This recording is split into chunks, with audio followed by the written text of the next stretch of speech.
several reasons why we want to interview you, but in particular, I'm doing sort of rounds of the various clubs and associations, talk about the history, the strategic change, but you are organising another form of doing community through your Facebook group, Keeping Our Italian Traditions in Oz. So I said in my tweet, in my post, that as if it's not enough to be president of Adelaide City Football Club, having your own business, and I think you've got other activities, you run this group. So let's start with this.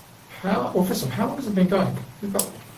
I think it's now into its third year. I guess you and the listeners would love to know what was the factor that started it. It's really straightforward.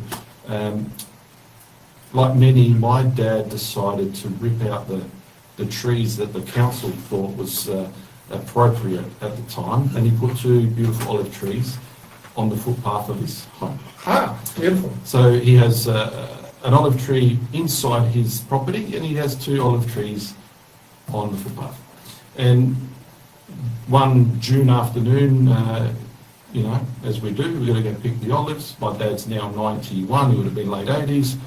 My son, my daughter, my nephew, my niece, the four of them, along with myself, went to go put all the plastic down, and we start picking olives. I get a phone call from a friend of mine, Rick Saracchio, and he says, Angela, I'm going to come past, I want to get some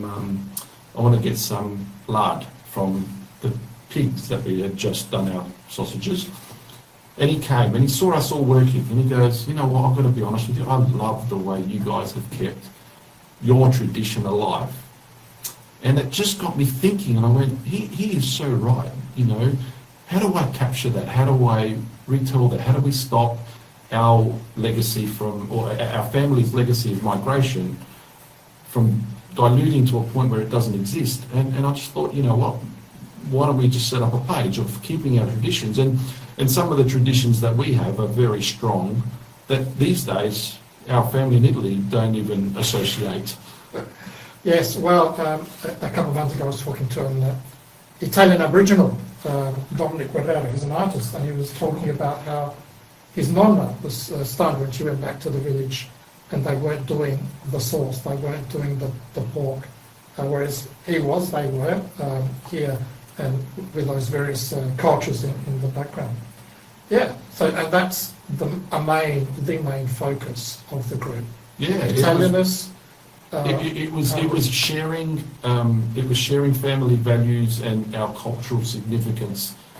And as I said, for the record, my dad is from a little place called Campolataro. My mum's from Cefcello, some 10 minutes away, in the province of Benevento, in the Campania region.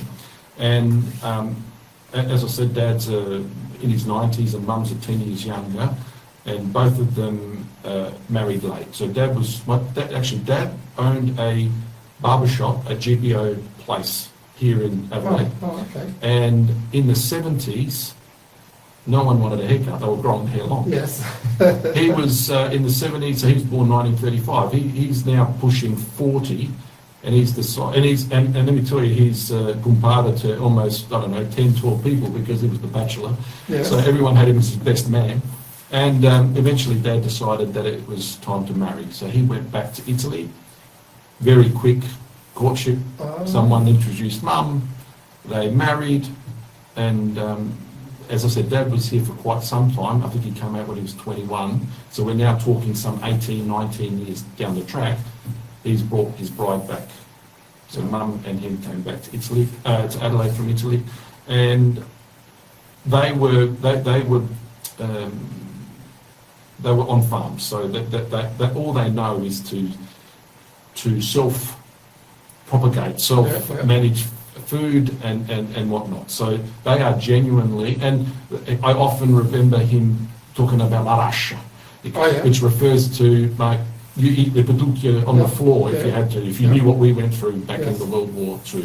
So so that was kind of our upbringing, and I remember my sister had to have special English classes because she struggled to adopt Yes. the language because we spoke Italian, we didn't speak English.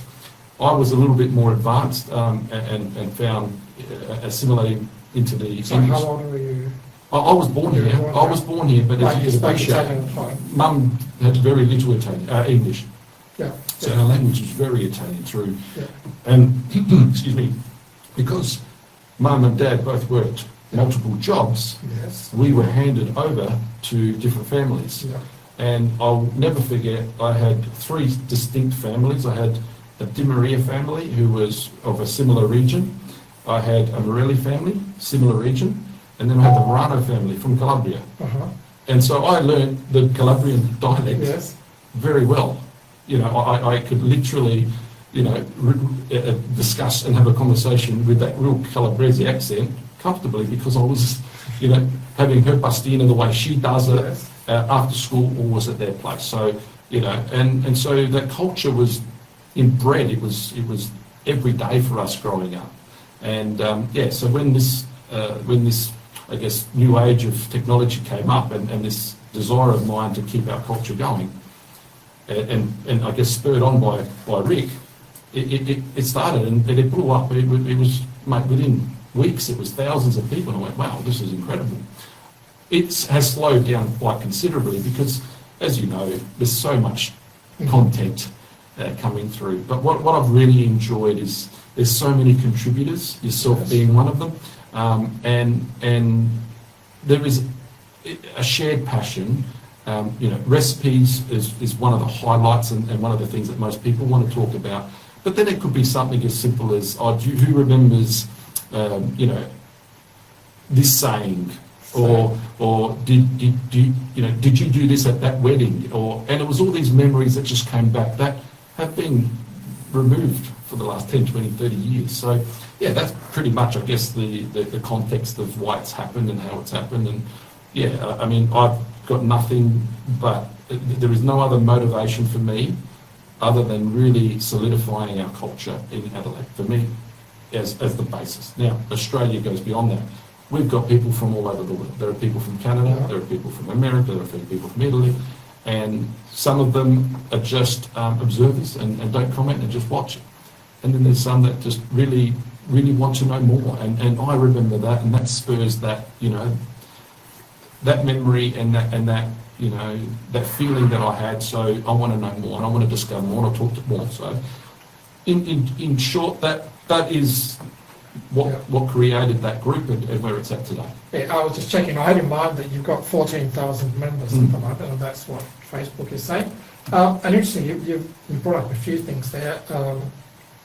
I mentioned this Italian Aboriginal, and he used a term that's probably Indigenous. He said, I don't think I have the right to tell the story of the village. He says, well, because our experience is different from the Italians in Italy. And that's what you've just said. And then another one of my regular guests is Gianni Pezzano. I don't know if you know Gianni. But he's involved in many similar groups around the world. And you often see similarities, mostly in the migrant experience, but there are differences. You know, the Americans are very different from the American Italians, are very different from the Australian Italians. But we might be more similar to the Argentinians and the Scots. Così state ascoltando Radio Italia 1 Adelaide, qui Antonio Dottore con il programma di attualità e approfondimento, e abbiamo in studio, che è anche su Facebook Live, Angelo Carrozza, e finora abbiamo parlato di questo gruppo, noi abbiamo parlato di varie cose, questo gruppo online che lui ha creato, Keeping Our Italian Traditions in Oz. Now, 14,000 members, how do you get to grow a community like that? Okay, so when we first formed, it was literally sharing. You know, you shared with your Facebook friends, and it's only Facebook. It's not on any other platform. And I have had to manage many people that have wanted to join, and if I don't see, there's some questions. If they don't answer those questions, this is a private group. I don't need, and I've had a couple of instances recently where we've had, I don't know, odd names, and they just want to post, you know, earning $37 an hour, Yes, yes. delete. This group, you don't want it to be diluted by imposters or people that are genuinely interested in what this is about. This is about honouring the legacy of our migrants, our parents in particular, and the hardships that they went through. And obviously, look at us today. We are so blessed. We have been given so much richness as a result of the hardworking parents that we have. And today there are still, I know you recently lost your father, but they are going through that. We're going through that period of change, and in the next decade we're going to lose so many of them. And I don't want to lose our fabric. I don't want us to feel that because they've gone, there's nothing to continue here. Yeah. If anything, I want to bring back to those that have lost that. If you have lost your loved ones, if you feel that, memories and smells and emotions have gone, come up with an idea and a concept. Let's bring it back, because I want you to continue to experience that. I've been fortunate, as I said, my parents are still alive, to still have dinners with them and still have stories with them and still play cards with them. And I know that not everyone has that opportunity, and I know that it would really hurt me when that day comes. There's no question about it. And I've probably been to more funerals than I've ever been to in the last couple of years. That's right. That makes sense. And one of the questions I was going to ask is, what's the family origins? Because I've done a search on the Italian white pages, and Carrozza appears in a few different regions, in Campania, in Puglia, Calabria. So you're from the Campania heritage. And have you visited? Yeah, sure have. Yes. I am so drawn to Italy. I didn't marry an Italian, so my wife Lynn was a Johnson, English family. Her parents are both migrants from England, and we have been back on a couple of occasions. We got married in 2004. We travelled in '99. We went back as a big family. There's about 60 of us. Wow. Celebrating my dad's 80th, my brother-in-law's father's 80th, kind of combined within that 2-year period in 2017. And my wife, cried when she arrived and cried when she left. Just how passionate was her short engagement, but because she's really experienced and become part of our society, she has really, and to this day, she talks about going back, about how do we get to a point where we live there. Italy is still, for me, a place that just pulls. It wants me to go back all the time. Yeah. Okay. And so it was interesting, as you said, you check, you vet who joins the group, and I guess the individual posts. I'm always impressed. Whenever I put something up, it's usually approved straight away, whatever time of the day or night. Yeah, I'm on it regularly, and again, I have the option of giving access to other moderators. I'm on it regularly. It probably, you could argue, too much, particularly when I've got businesses and other interests and whatnot. But at this stage, I just feel, again, this is not ever going to be a vehicle for money or that couldn't be further from what I'm interested in. It's about genuine people wanting to keep embracing our culture. Yeah. And there are many aspects of it. You've mentioned food, being self-sufficient to a large extent, and then also there's the new arrivals and how they cope with being in a different country, expressing their feelings. Now, I mentioned other activities, Adelaide City Football Club, and you've got your own business. How long, it's fairly recent, right, that you've taken over the presidency of 2.5 years. 2.5 years. Being part of it like a long time already. Well, I have been part of that club for some 15 odd years, Yeah. intimately with my kids, but in the capacity that I'm at now, and in an executive leadership team, it's probably a decade, but more recently,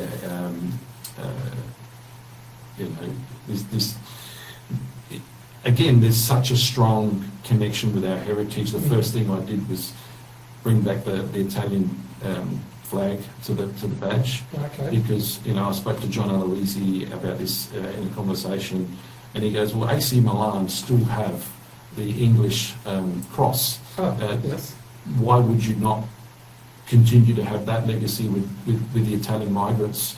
You know, the Bailetti family, the Lucchese family, the Bini family. These are all families that created Savoy back in 1945, I think it was, that went on to, and then Savoy, there was a historical event that kind of was You're talking about Paul Perry? no. Savoy was the name given, and I dare say there was a lot of Pugliese that were involved in the beginning, but something happened in Italy, and it was kind of, again, I don't know the historical values, but my understanding is that Savoy was something you didn't want to be involved in, and then it got, it was voted. Yeah, it was the royal family. That's it. And the king was apparently facilitated Mussolini gaining power. There you go. So there is the historical significance. Yeah. So then they met at Bailetti Sports, at Mario Bailetti's office in Highley Street, which incidentally I did work and run the company from 1996 to 1999. So, but at that point in time, they decided and voted against Adelaide Juventus, and that's when Juventus was born. And so, so strong is my connection with our green, white, and red flag that when Football Australia took it away, it created a lot of animosity amongst the football purists, and a lot of people left. Yes. I think it was about 2019, I believe, Football Australia allowed it to come back. Some of those really strong ethnic clubs, your Beograd, they straight away, we're back. FK Beograd is our name. We're no longer White City or Adelaide Croatia Raiders. We remained as Adelaide City, and we to this day remain as Adelaide City, owned by the Adelaide Juventus Sports and Social Club, but our brand is Adelaide City. We represent the city of Adelaide, but we mustn't forget who started this club. We mustn't forget it was the Italian people, and that's why that flag came back. Yeah. So that name Bailetti is interesting. There was the sports store. Yeah. You mentioned Bini. I see a Bini on Facebook. Okay. There's a strong family. And Lucchese. We've spoken to Vanessa Lucchese a couple of times. Vanessa is back as our club's historian. We're turning 80 as a club. So 1946, this club was formed under its current entity. Next year we celebrate 80 years, and Vanessa is very much involved in the historical part of telling the story as we move into our gala back there, which is planned for June next year. Oh, excellent. Okay, and I've been meaning to try to get her back. It's difficult to pin her down at times, but that's good. Yes, the study has taken priority for her, she did mention. Yeah. But yes, you should be able to get on. Good, excellent. And what's, 80th anniversary, that's obviously a big topic. I was going to say, what's exercising your mind strategically for the club? For the 80th or just in general? In general. Well, look, obviously we have ambitions with what's been going on. If you're a football follower, you would have seen that Football Australia over the last couple of years have kind of mapped out a plan to have a national second division, or national second tier. Adelaide City made we were very, very much interested in being a part of that. We went through the process, we passed the process technically. There was an element of funds that were required to, be deposited to prove your sustainability and financial ability to be part of it. And beyond that, you needed to have quite a bit of money to manage the ongoing costs of delivering a team and so on. So we passed, not only on the first occasion, even on the second occasion, but we decided as a club that we weren't ready to go and part with the money that was required as a bank guarantee, and therefore the whole second division was pretty much handbraked by Football Australia, and they've now gone down this new path of what they call the Australian Championship, and the Australian Championship is made up of the 8 clubs that did put up their money, your Harpies, your Marconis, your South Melbourne Prestons and so on. And what they've decided to do is, okay, let's do a Champions League format. We'll have 6 games at the end of the regular season. Whoever finishes top of every state will get a seat. It will be funded by Football Australia for the first year. Obviously clubs will still need to consider paying their players and coaches and whatnot, but they will get 3 games away and 3 games at home. And so this national football has been born and has had a lot of interest, so much interest, particularly the old National Soccer League clubs with some kind of historic value. They are doing some great things, Apia had some 4,500 people at their most recent game. I know Marconi had a couple of thousand. I know Preston played Sydney Olympic. When we see 2 Victorian teams go head-to-head, when Heidelberg take on a South Melbourne or Preston take on a South Melbourne, they're expecting 10,000 people, and they have seen that before, just in the Australian Cup, not in the Australian Championship. So football is alive and well, and I think there is this real interest from the ethnic communities, as much as that was the reason why Football Australia moved away in the first instance. I think they've realised that there is a genuine passion and desire, again, innate in the fabric of our society, that needs to be explored and needs to be accepted. Was it David White that did the report, ex-ABC managing director? I also don't know. Yeah, it was ex-managing director of the ABC that was commissioned, and I think by the Hawke government. We're talking a couple of decades now, several decades. Yes, it was a couple of decades, for sure. Yeah. Cool. Okay. Interesting. Yeah, this was the same. One of my regular guests is Italian Aboriginal. They spend a lot of time in the Marconi Club. He always talks old soccer as the world game. And living in Western Sydney was a very multicultural context, and the sport facilitated that. Given all the other issues they had as having an Aboriginal background, so they found themselves in a much more accepting and culture environment. Cool. So there's the Adelaide City Football Club. That's so the context of that is you're considering joining that. We are always. It's in our constitution to play at the highest level. So we will continue to strive to be at the highest possible level that we can afford, and that our abilities allow us. We are working tirelessly as a board and as a club with volunteers and whatnot to put those ambitions on paper and chase those dreams. Because if you don't have those to start with, you'll never have that goal. But we are genuinely committed and passionate about chasing the ability to get back on the national stage. We must not forget that this club, on behalf of the City of Adelaide, have had more than 52, I think with Joe Gauci, 53 Socceroos. Wow. That's the third of any other club in Australia. And that to me is super. We cannot forget that this club was the producer of that number of footballers. We've also had 3 Matildas, and we are the pioneers of women's football in this state. For 40 years, we have pioneered the game. We were the first to pay women's NPL players, and football is 100% what our club's about.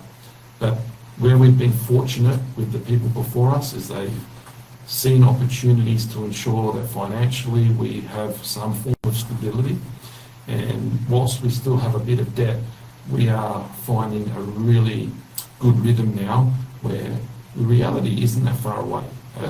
If the opportunity was to come again in 3 years' time, and so I think in 3 years' time we're in. Our goal now is to be the premiers so that we get a chance in this Australian Championship to really see who comes out of the woodworks. And every time, so good news here is that West Adelaide have been promoted. The West Adelaide Hellas are back in the National Premier League. The last time we played them, we decided to play them 3 years ago, round 1, and we decided to go off-site. Let's not play at Oakden. Let's go to let's go to Norwood, which is a place that Adelaide City played several National League games, and failing that, let's go to Service FM, the newly formed South Australian football at Jeffs Cross. We had some 1,600 people come to the game. such as that rivalry. It's still there, you know, and that's what I guess we want to strive for. We don't, you know, we do struggle. I'm not going to pretend that we have thousands of people. We get hundreds of people to games. Yeah. At times we could say 200, at sometimes we can say 500, 600. Yeah. But the thousands are gone because, you know, there's live streaming on YouTube, facilities are getting old, you know, no cover. All those things are all strategic objectives that are being outlined by our board to fix so that we can get football people back at our club and supporting our club once again. Cool. Now, we've gone over time, but I'll ask you just to give us a bit more of an update on where the women's football is in the club. In our club? Yeah. Yeah, we had a very interesting and challenging season this year. For the first time in the club's history, we actually did get relegated. Wow. So we start 2026 in the State League, and we're very confident that we have resourced well and have committed to the program to ensure that we get straight back up the following year. Women's football at our club is very sound. Our juniors, so we just did a tally. We've had just shy of 1,000 pre-registrations for trials. Okay. And that is pretty big and significant. And I think about 30% of that has been girls. I know Campbelltown have had an extraordinary season with their football program in women's, and I congratulate Don and their people. And I think women's football is healthy. I think and I think Football South Australia have recognised that, because Football South Australia this year introduced every year. So prior to that, it was odd. It was 7s, 9s, 11s and 13s and so on. This year they've gone, well, you know what, there's so much interest, we're going to go 7, 8, 9, 10. So we had age groups filled each year. That spurred on about a 12% increase in participation at our club. And so women's football is healthy. We as a club have recognised that we need to reset. We've done that. We've introduced a new coach, Paul Morris, under the stewardship of two very competent people, Joe Chechire, who played in the National Soccer League in the 80s, and no one can forget a very good friend of mine, Angelo Costanzo, who heads up our football department, both men's and women's. And together, they have put together a plan and have done a great job off-season in building a team that we know will get us back straight into the national, into the WPL program, and we'll be fighting for trophies. Remember that we have won 11 women's titles, we've won 19 men's titles. Our successes are proven. Cool. Okay, well, thank you, Angelo Carrozza, for having come into the studios. As I said, we've gone a bit over time, but that is fine. I'll close off the Facebook feed.